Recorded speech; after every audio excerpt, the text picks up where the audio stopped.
The Power of Your Subconscious Mind by Joseph Murphy. Some time ago, I needed the service of a professional whom I was going to hire to perform a media-related task. It was a little difficult for me to get the right person because of the skills the task required. At a point, I decided to engage my subconscious mind.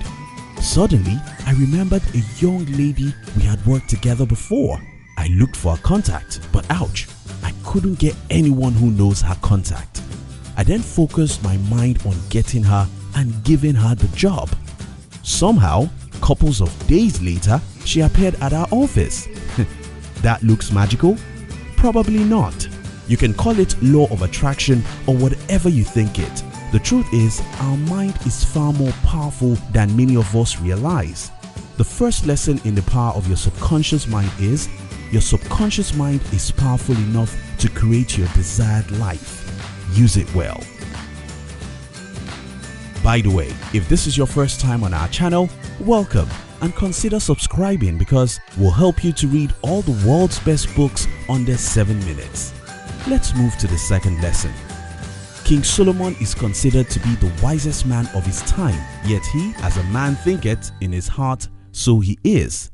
One of the main factors that keep people poor is they are not able to feed their minds with positive thoughts.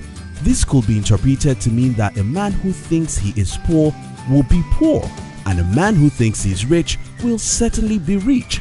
I know a lot of people who blame their parents, the government, and anybody they can blame for their poverty. But the same people waste their time consuming news, watching the TV, and playing games on their mobile phone. An average American reads one meaningful book per year, and that's even in America. Average adults in the world rarely read good books, nor do they feed their minds with positive thoughts to feed their subconscious minds, which will lead to their lives producing positive results like wealth and success. Warren Buffett is one of the richest men in the world, and one of his famous quotes is, "I always knew I was going to be rich. I don't think I ever doubted it for a minute." This is not peculiar to Warren. All successful people are positive thinkers. The second important lesson in the power of your subconscious mind is, if you want to be successful and rich in life, fill your life with positive thoughts. Me and one of my friends were having one of our regular business brainstorming sessions when he told me about his financial goal.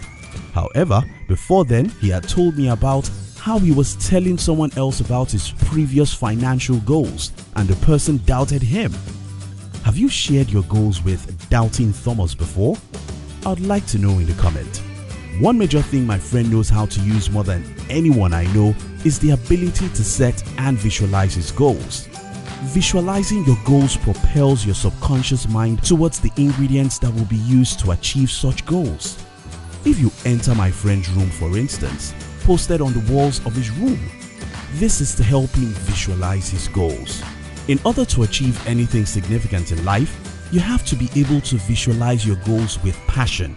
Go as far as printing those goals and pasting them where you will see them every day and night, so that you'll be conscious of what your life's missions are. The third most important lesson in the power of your subconscious mind is visualize your goals every day.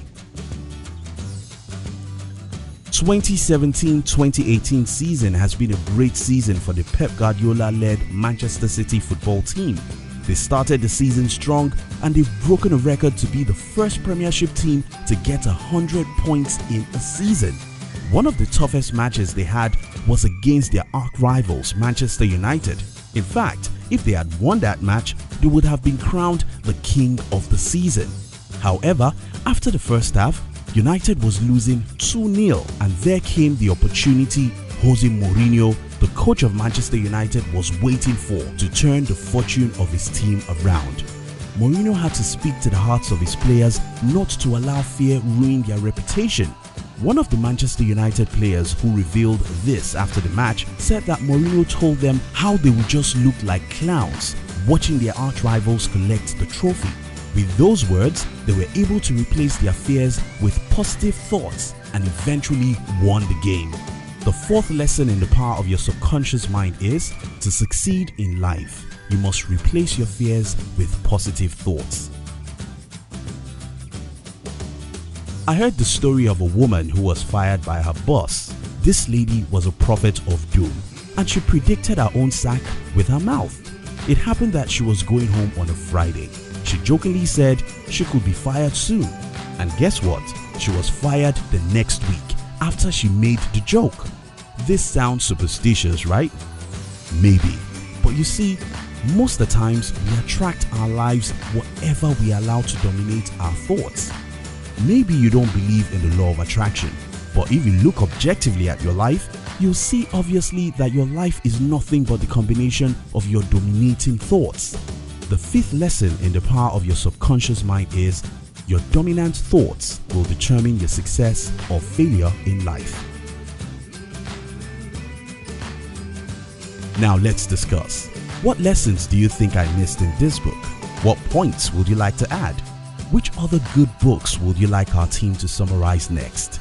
We love to receive your comments.